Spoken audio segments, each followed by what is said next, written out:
Quantas vezes você teve a chance de colocar as mãos em algo que foi feito com excelência? Enquanto o mundo corre quanto tempo para lançar a última tecnologia quase sempre inacabada, uma cópia melhorada da anterior.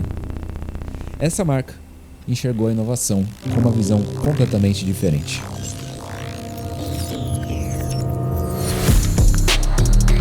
Detalhes marcantes, sofisticação feita para durar e tecnologia reinventada em um conceito que não te coloca na corda justa. Dizem que a tecnologia é feita para ter os dias contados, mas a Honor, aparentemente, está construindo uma marca atemporal. Esses dois aí são os protagonistas de hoje, e esse vídeo é sobre eles. Como assim o Bruno tá fazendo um review de smartphone no canal da Mid-Track? Isso daqui vai virar um canal tech? Na verdade, hoje a gente trouxe essa marca, a Honor, porque a gente teve a oportunidade de testar os dois modelos deles, o V3 e o Lite 7. Eles enviaram para nós e, como você bem sabe, a gente não só trabalha com câmeras, mas o celular é ferramenta indispensável aí para o filmmaker, para o criador, então não tem como falar do audiovisual, falar da nossa área sem falar de celular. E já faz muito tempo que a gente aqui dentro da Mid-Track só usa iPhone. Hoje, na verdade, 4 anos que a gente só usa iPhone, e a gente teve novamente a oportunidade de integrar o Android aqui dentro. Nós não usávamos Android não porque a gente não gosta, mas porque eu não tinha encontrado um modelo com Android que agradasse a gente da forma que a Honor agradou e mudou a nossa percepção. Como eu falei no início desse vídeo, para mim essa marca chegou não para concorrer com a última tecnologia, com todos os modelos que estão no mercado, mas para ser mais uma marca atemporal que está, na minha opinião, anos à frente dos concorrentes. Por que isso, Bruno? Dá para ver pelo design premium deles, construção em metal, a tela super resistente. Na verdade, um dos focos da Honor hoje é resistência. Se você entrar no site deles, você vai ver, eu acho que umas 3 ou 4 seções falando da resistência à poeira, água, quedas, resistência da tela. Tudo nele é feito para durar. E quando a gente fala de hardware, né, a parte interna dele também foi feito para durar por um bom tempo. A gente está falando aí de, no caso do V3, 12 a 16 GB de RAM. Isso daí já é a potência de um notebook hoje em dia. Então, um celular com essa potência tem capacidade para rodar aplicativos aí por anos tranquilamente. E é um celular que você adquiriu hoje e, na minha opinião, você não vai precisar pensar em trocar ou atualizar por um bom tempo. Outro ponto que me atraiu muito nos smartphones da Honor, a gente vai entrar nos specs dele, foi que eles se integram entre si, e eu não sei se você sabe, mas a Honor também tem notebooks. Então, assim como outras marcas também tem essa integração entre os seus aparelhos, a Honor também funciona dessa forma. Então você pode ter um notebook da Honor, um smartphone da Honor, e você tem essa integração, uma coisa que eu achei incrível, por exemplo, que você consegue usar o Honor V3, por exemplo, como uma webcam no seu notebook da Honor. Então você consegue fazer chamadas de vídeo usando a câmera dele, que a gente já vai falar sobre, você vai ver o potencial que essa câmera tem. Um outro ponto que eu gostei muito, que eles têm uma IA integrada também nos modelos da Honor. Eu não cheguei a testar ela muito a fundo, mas o pouco que eu testei me agradou bastante. A IA funciona muito bem, ela facilita muito o seu uso, a navegação, na hora de você fazer uma pesquisa, por exemplo. Então essa IA integrada, ela traz essa praticidade de você ter uma IA já em contato com você, sem você precisar ficar baixando outras externas. Agora vamos falar dos specs principais, começando pelo Honor V3, o mais potente e o maior diferencial da Honor, na minha opinião. O V3, ele entra numa categoria de smartphone dobrável, então ele não é somente um celular, mas quando você abre a tela dele, ele funciona aí meio que como um tablet. Você consegue usar a maioria dos aplicativos e uma interface expandida que facilita muito mais o seu trabalho, e para nós facilitou bastante. Por exemplo, a gente usa muito o Notion, e o Notion numa tela de celular, para quem usa o Notion, fica muito difícil de usar às vezes. É muita seção, tem a barra lateral, tem a barra superior, e tudo isso na tela do celular às vezes fica meio apertado e a gente meio que se cansa de usar o Notion no celular e é obrigado a usar no computador, mas é uma boa resolução que para um smartphone você consegue ter esses dois dispositivos em um. A gente usa muito para edição de vídeo, o CapCut, o Node Video, e eu acho que para quem é criador de conteúdo, para quem é filmmaker mobile, o CapCut, na hora que você usa a tela aberta, ele se distribui bem na tela, então você tem a visão maior da prévia do seu vídeo.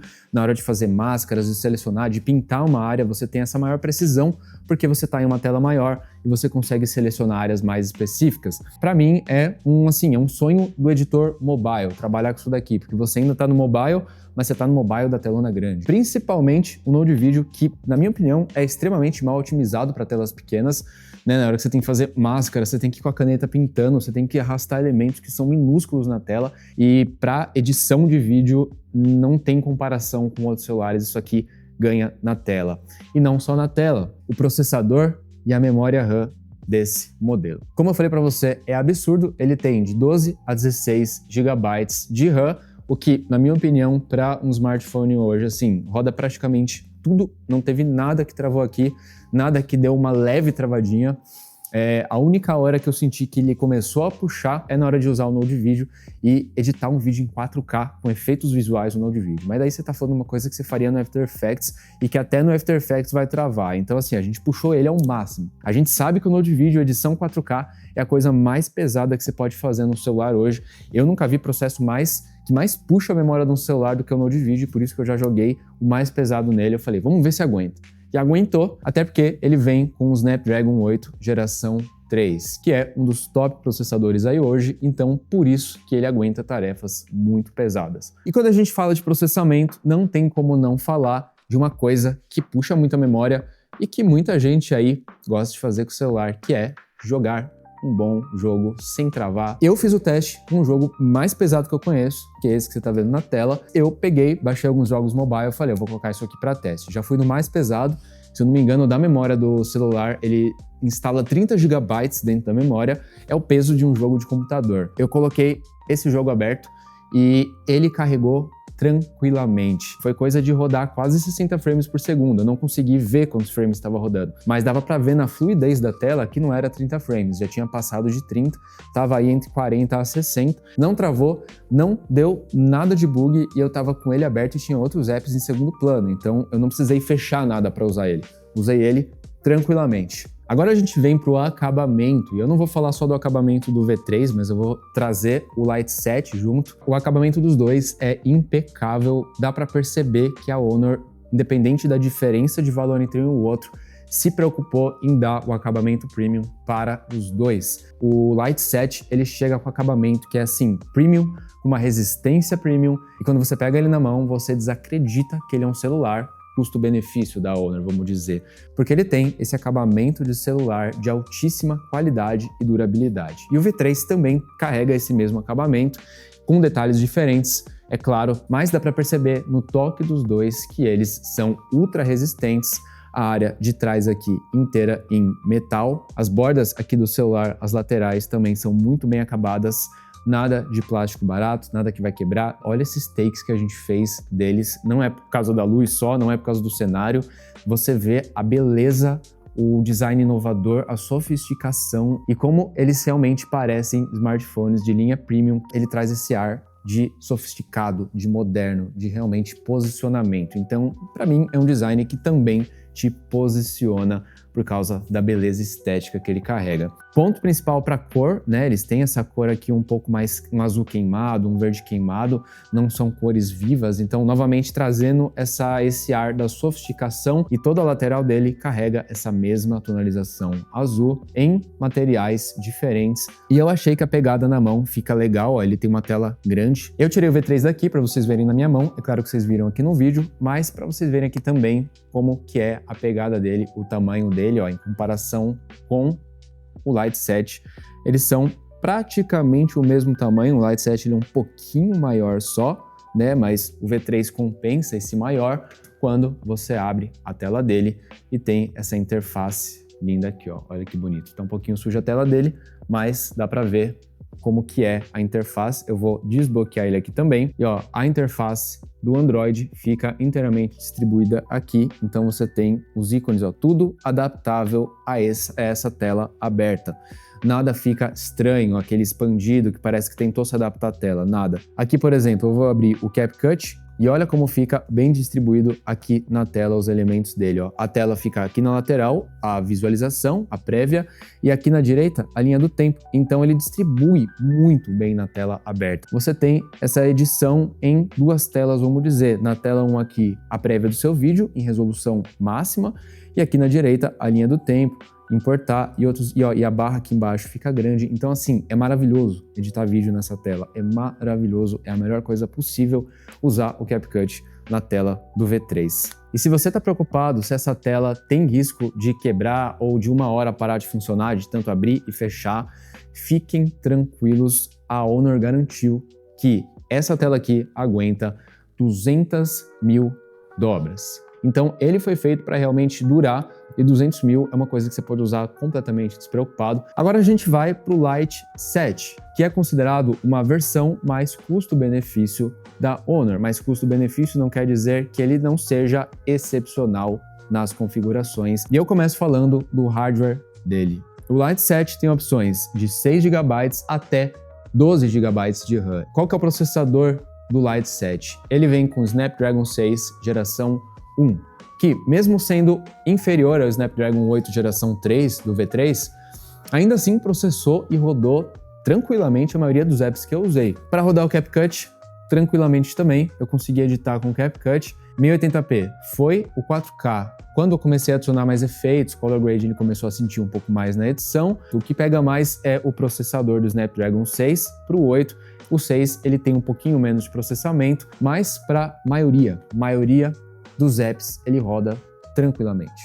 A gente está falando aqui o V3 para tarefa pesada, para você que usa app que puxa o celular, para você que edita vídeo atrás de vídeo. Agora, se você faz edição básica, você é creator, você vai usar o Notion, vai usar os apps do dia a dia, o Lite 7 ele vai dar conta. Sobre a usabilidade da tela dele, eu gostei demais, é uma tela muito nítida. Eu acho que hoje em dia a maioria das telas já tem essa nitidez alta já, né? Foi-se o tempo em que a gente tinha aquela tela com uma nitidez baixa, mas eu gostei muito da qualidade de reprodução das cores aqui no Lite 7 e no V3. Para edição de vídeo, por exemplo, ele reproduz muito bem as cores, é muito fiel na reprodução, não tem distorção. A diferença entre uma e outra é que essa daqui é uma tela 4K e essa daqui é uma tela 2K. Então você vai ver maior nitidez na tela do V3 do que na tela do Lite 7. Inclusive do V3 é absurdo. Esse planeta que tá aqui, eu vejo ele num detalhe assim, surreal. É muito nítida mesmo. Essa tela aqui é muito nítida. E agora a gente vai falar da bateria. Eu vou fazendo comparação entre um e o outro em alguns aspectos daqui para frente.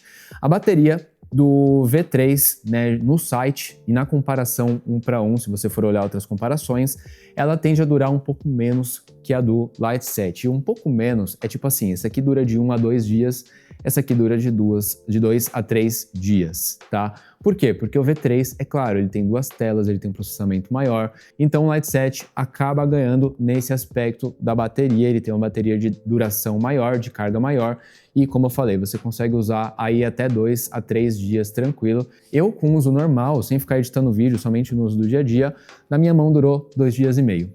E esse aqui durou 1 dia e meio, quase 2, tá? Eu consegui até fazer durar 2 dias, só que ficou mais parado, né? Foi um dia aí que a gente mais olhou o Instagram, tirou, então não ficou usando muito. E agora a gente entra no aspecto que para mim é crucial quando a gente fala de smartphone para creators. Provavelmente foi o que você ficou esperando aqui até agora. A câmera desses celulares. Qual é o desempenho da câmera deles na prática? E aqui eu vou ser rigoroso como eu seria com qualquer câmera que eu pego na mão e vou ser sincero em relação à minha opinião de uso deles. Pode ser que você precise de uma câmera média e já dá conta para você, mas para mim, quando fala de câmera, a gente precisa de uma câmera com bom alcance dinâmico, boa reprodução de cor, nitidez equilibrada e diversos aspectos que eu vou falar aqui quando eu me referir a essas duas câmeras. E a gente usou elas em diversos contextos. E se você olhar aqui atrás, existe uma certa diferença entre um e o outro. O Lite 7 ele tem 2 câmeras e o V3 ele tem 3 câmeras atrás. E é claro, é de se esperar que a câmera do V3 seja melhor, mas o quão melhor é? Eu coloquei para teste as duas e eu vou começar falando do Lite 7, o custo-benefício da Honor. Eu gostei do desempenho da câmera do Lite 7. Para a faixa de preço dele, é uma câmera boa, eu não vou dizer que é uma câmera excelente. Se você usa a câmera para fazer fotos básicas, vídeos básicos, até para criar um conteúdo aí para o seu TikTok, para o seu Instagram de maneira mais orgânica, é uma câmera que, para mim, dá conta. Ela não aguenta muito bem condições de baixa luz com desempenho alto. Por quê? Porque claramente não é uma câmera trabalhada para aguentar baixa luminosidade, como por exemplo a do V3 que eu vou falar. Mas ainda assim me impressionou a câmera dele em comparação com outros modelos da mesma faixa de preço. E isso é indiscutível. A nitidez dele até que é bem equilibrada, ainda tem uma certa nitidez aplicada no software, é notável, mas não é aquela nitidez que você vê que foi forçada, tá? O equilíbrio das cores dele é muito boa, tem esse contraste de aplicado, tem essas cores mais vívidas, dá para ver que existe um pós-processamento do software que deixa as cores mais presentes, né? E essa nitidez um pouco mais presente e traz um pouquinho de contraste para trazer esse aspecto mais bonito para a câmera. Se você não tem essa preocupação em tratar, em editar, em colorizar, vai estar perfeito para você, porque já sai praticamente com saturação e contraste aí pronto para você postar. E sentir que o alcance dinâmico da câmera, sendo aí um modelo custo-benefício da Honor, até que lidou bem com os cenários. É claro que quando se fala de alcance dinâmico, não dá para esperar muito de uma câmera como essa. Gostei bastante do fato dele ter o 4K 60 frames por segundo. Isso é um spec legal para esse celular, né? E ele tem aqui, ó, 108 megapixels na foto em alta resolução. Isso é bom, mas para mim, o fator de análise principal é alcance dinâmico, qualidade das cores, equilíbrio do contraste, nitidez e cor. Eu acho que eu já falei cor aqui. Agora, quando a gente entra para o V3, já é outra linguagem que a gente está falando, né? Já é um outro orçamento e também outra entrega na questão de câmera. Ele equilibra bem as cores, né? Existe esse certo contraste, mas é notável como ele lida melhor com os realces e as sombras. Ele tem melhor alcance dinâmico. Mas outros aspectos, como alcance dinâmico, eu gostei demais. Olha esses takes aí que a gente fez no domo da Freedome. Olha como ele manuseou bem a área de realce da janela, as sombras continuaram presentes, as cores ficaram vivas.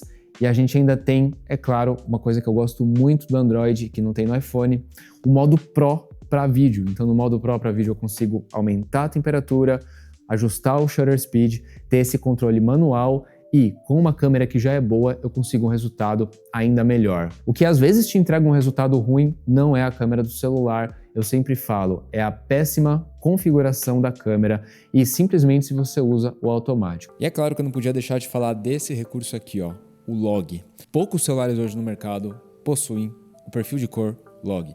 E para quem é filmmaker, videomaker mobile, sabe que esse perfil traz muito mais flexibilidade na colorização. Esse é um recurso que só o Magic V3 tem, mas, na minha opinião, torna ele um celular ideal para quem quer trabalhar com filmagem profissional. Ele tem também na câmera uma função de reconhecimento de rosto aqui por IA, e você consegue aumentar aqui, ó, a beleza, então ele vai meio que dando uma limpadinha na pele, realçando a beleza do seu rosto. Ele também filma 4K a 60 frames por segundo, o que realmente foi fator decisivo aqui, foi qualidade da cor e o alcance dinâmico dele, com ênfase total para o modo noturno dele, que não existe um modo noturno, né? Você vai lá à noite, filma, meio que já ativa o modo noturno dele. A gente foi para Campos do Jordão e eu fiz alguns takes à noite e fiquei, assim, realmente boquiaberto com a qualidade da imagem à noite, principalmente para fotos. Eu fiz algumas fotos, como você está vendo aqui na tela, e foi, assim, uma reprodução de cor muito boa. Ele balanceou bastante, o alcance dinâmico dele deu conta muito bem à noite e o ruído foi muito bem controlado. Eu gostei demais, teve um controle muito bom de ruído. É claro que é algo a de se esperar de uma linha premium como o V3, mas tem celulares que são a linha mais top da marca e não lidam muito bem com o cenário noturno como o V3 foi lá e conseguiu lidar. Considerações finais sobre esses dois modelos e sobre a marca Honor em geral, eu fiquei impressionado. Eu não usava um Android há muito tempo e quando eu coloquei a mão neles, foi uma experiência assim que me colocou de novo no jogo para esse sistema operacional. Foi uma marca que, assim, dentre todas as marcas de smartphone, foi a que mais trouxe qualidade premium no acabamento. Eu nunca tinha visto uma qualidade desse nível. Essa capinha, por exemplo, aqui, ó, em couro verde, foi uma coisa que eu falei, cara, isso aqui é muito bonito. Isso aqui traz um ar de, tipo assim, posicionamento. E hoje a gente sabe que posicionamento é uma coisa que importa muito. Muitas pessoas compram seus aparelhos também pelo posicionamento. Isso é um fator que não dá para negar. E de hardware, até o custo-benefício me impressionou, porque eu nunca, até hoje, tinha visto um celular nessa faixa de preço tão potente, uma bateria tão boa, com especificações como, por exemplo, 12 GB de RAM que o Lite 7 tem. Com esse acabamento aqui, ele claramente não parece um celular da faixa de preço que é. E se você quer saber a faixa de preço desse ou do V3, o link deles vai estar aqui na nossa bio. Então, se você está curioso, já clica lá, já dá uma olhada. E para que público se enquadra esses dois smartphones, na minha opinião? O Lite 7, para mim, se enquadra como um smartphone de uso geral, independente se você é criador, se você usa no dia a dia. Eu acho que ele é um smartphone que supre toda e qualquer necessidade, que entrega potência, que entrega bateria para você usar 3 dias sem precisar carregar. Também tem uma câmera que é boa e entrega uma qualidade que para essa faixa de custo está completamente alinhada, até como eu falei, um pouco acima do que eu vejo nos outros smartphones dessa faixa de preço. O V3, por outro lado, ele já não é um celular para uso comum, vamos dizer, mas para quem trabalha usando o seu aparelho, para quem precisa de potência, para quem precisa abrir app, para quem quer agilidade, você realiza um trabalho que puxa a memória de um celular e não quer um celular que te limite na hora de entregar um trabalho para o cliente ou na hora de executar alguma tarefa, o V3 é o melhor. Basicamente, como eu falei, ele tem a potência e a tela que praticamente um tablet teria. E se você é criador de conteúdo também, além de tudo isso, ele tem uma câmera que já entrega aí a qualidade que um creator precisa. Então, ele também se enquadra num celular bom, ideal para creators, que não vai te deixar na mão, que vai te entregar uma qualidade excepcional. Ele chegou para ficar e não só no mercado, chegou para ficar na sua vida também. Espero que você tenha gostado desse review. Se você quiser o link dos dois modelos aqui, vai estar aí na nossa bio. E se você quer ver os próximos vídeos, não só de review, mas agora a gente vai trazer muito sobre o nosso lifestyle, insights, técnicas de criação, como que a gente faz as produções aqui, e a gente vai abrir muita coisa legal com qualidade desse nível aqui no YouTube. Se inscreve aqui embaixo, clica nesse sino aí para você receber a notificação do próximo vídeo e você já sabe, a gente se vê no meio do caminho.